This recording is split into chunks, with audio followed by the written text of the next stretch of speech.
வணக்க நண்பர்களே, ஒரு நண்பருக்கு நடந்த சம்பவம். கொலை பசியோடு ஒரு திருமண வரவேற்பு பந்தியில் அமர்ந்திருந்தேன். முதலில் பேப்பர் ரோலை உருட்டினார்கள். பின்பு இலைகளை முன்னே வைத்து சென்றார்கள்.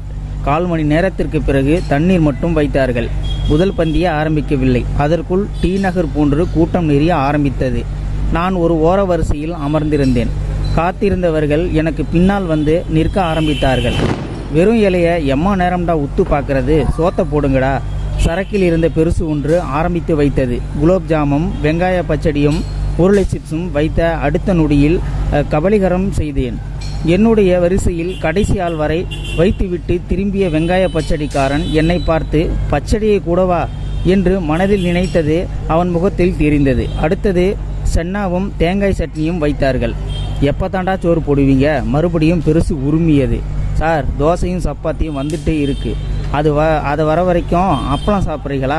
அப்பளம் வைத்திருந்தவன் நக்கல் செய்கின்றானா, இல்லை மனதில் இருந்துதான் கேட்கின்றானா போன்ற ஆராய்ச்சிகளில் இறங்க என் பசி அனுமதிக்கவில்லை. இதோ வருகிறது, அதோ வருகிறது என்று அவர்கள் ஆட்டம் காட்டிக் கொண்டிருக்க சப்பாத்தியும் தோசையும் வந்தே விட்டது. படுபாவிகள் எதிர் வரிசையில் வைக்க ஆரம்பித்தனர். எனது இடத்திற்கு வரும்பொழுது தோசை தீர்ந்து விட்டது. ஒரே ஒரு சப்பாத்தி வைத்தான். தம்பி, தோசை வரல? நான் சப்பாத்தி வைக்கிற ஆளு சார். தெரியும்பா, அவர்கிட்ட சொல்ல முடியாதா? உள்ளே இருப்பார் சார், போனதும் சொல்கிறேன். அவர் மீட்டிங்கில் இருக்கார் இப்போ பார்க்க முடியாது என்று என் காதில் விழுந்தது.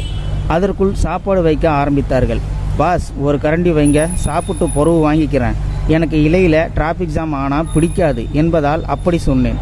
தம்பி, அதெல்லாம் வேலைக்கு ஆகாது, இப்போவே மொத்தமாக வாங்கிக்கங்க, அப்புறம் இவங்களை பிடிக்க முடியாது, பக்கத்தில் இருந்த அனுபவஸ்தர் கூறினர்.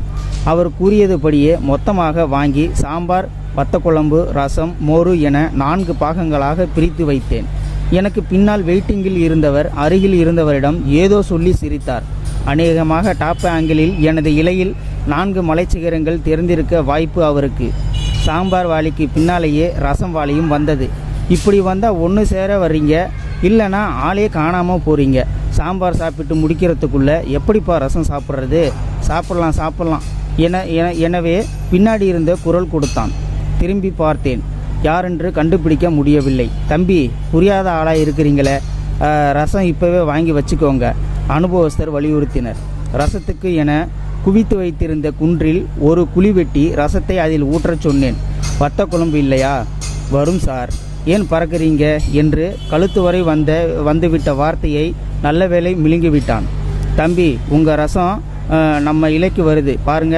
அருகில் இருந்தவர் சிரித்தபடி கூறினாலும் அது சிரிப்பதற்காக கூறியது அல்ல. இதற்கு உடனடியாக ஆக்சிடென்டில் இறங்கியாக வேண்டும். மோர்குன்றில் இருந்த கொத்தாக சோற்றை அள்ளி ரசம் லீக் ஆகும் இடத்தை சுற்றி ஒரு டேம் கட்டினேன். அவருக்கும் பரம திருப்தி. அடுத்து திடீரென்று காஃபி வைத்தார்கள். இன்னும் ரசம் கூட தாண்டலையப்பா, அதுக்குள்ளே காஃபி வச்சா என்ன அர்த்தம்? சீக்கிரம் முடிச்சுட்டு ஏந்திரிக்கணும்னு அர்த்தம். மீண்டும் அதே குரல் பின்னாலிருந்து வந்தது. காஃபியை ஆறிப்போய் குடிப்பதும் குப்பையில் வீசுவதும் ஒன்று. காஃபியை இழக்க எனக்கு மனம் இல்லை. ரசம் சாப்பிட்டு கொண்டே நடுநடுவே காஃபியை ஒரு சிப் இழுத்து கொண்டேன். இது புது காம்பினேஷன், நீங்களும் ட்ரை பண்ணி பாருங்க மக்களே. இவன் இப்போதைக்கு முடிக்க மாட்டான் மாப்ள, வா அந்த லைனுக்கு போவோம். அந்த 2 பேர் இறுதியாக என்னிடம் தோற்று வெளியேறினார்கள். அடுத்து மோர் வந்தது. வாங்கி பிசைய ஆரம்பித்தேன். என் வரிசையில் இருந்தவர்கள் ஒவ்வொருவராக இலையை மூடி எழ ஆரம்பித்தனர். இறுதியாக எனக்கு மிகவும் பிடித்த வத்த குழம்பு வந்தது. இப்பொழுது அநேகமாக அனைவரும் எழுந்துவிட்டனர். என் அருகில் அனைவரும் புதுமுகங்கள். ஆயம்மா பேப்பர் ரோலை சுருட்டி கொண்டே வந்தார்.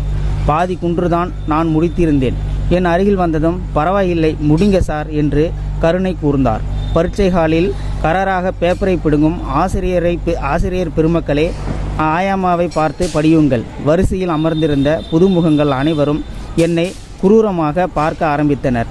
எனக்கு வெக்கமாய் போய்விட்டது. மீதமிருக்கும் வத்த குழம்பு குன்றை பிரிய மனமில்லாமல் வாழைப்பழத்தை மேல் ஜோப்பில் போட்டுக்கொண்டு இலையை மூடிவிட்டு ஒரு கையில் ஐஸ்கிரீமும் மறு கையில் ஜாங்கிரியுடன் நான் எழ முற்பட்டேன். சார், இங்கே யாருக்கோ தோசை வரலையாமே, உங்களுக்கா என்ற குரல் உசுப்பியேற்றியது. திரும்பி அமர்ந்தால் அடி விழும் என்று தெரிந்ததால் நான் இல்லப்பா என்று கூறிவிட்டு கை கழுவ சென்றேன். உண்மையில் பெரும்பாலான கல்யாண ரிசப்ஷனில் இதான் நடக்கின்றது. உணவு வீணாக்கப்படுகின்றது. ஸோ நண்பர்களே, இந்த வீடியோ பார்த்துக்கிட்டு இருக்கிற நீங்கள் இந்த வீடியோ மாதிரி எந்த கல்யாணத்துலையாவது நீங்கள் அனுபவப்பட்டிருந்தீங்கன்னா உங்கள் அனுபவத்தை வந்து கீழே இருக்கிற கமெண்ட் செக்ஷனில் மறக்காமல் சொல்லுங்கள். இந்த பதிவு பிடிச்சிருந்தா ஒரு லைக் பண்ணிக்கோங்க. இந்த பதிவை முடிஞ்ச அளவுக்கு மற்றவங்களுக்கும் ஷேர் பண்ணுங்கள். அப்படியே நம்ம சேனலை சப்ஸ்கிரைப் பண்ணிக்கோங்க. மறக்காமல் பெல் சிம்லையும் கிளிக் பண்ணிக்கோங்க. நன்றி, வணக்கம்.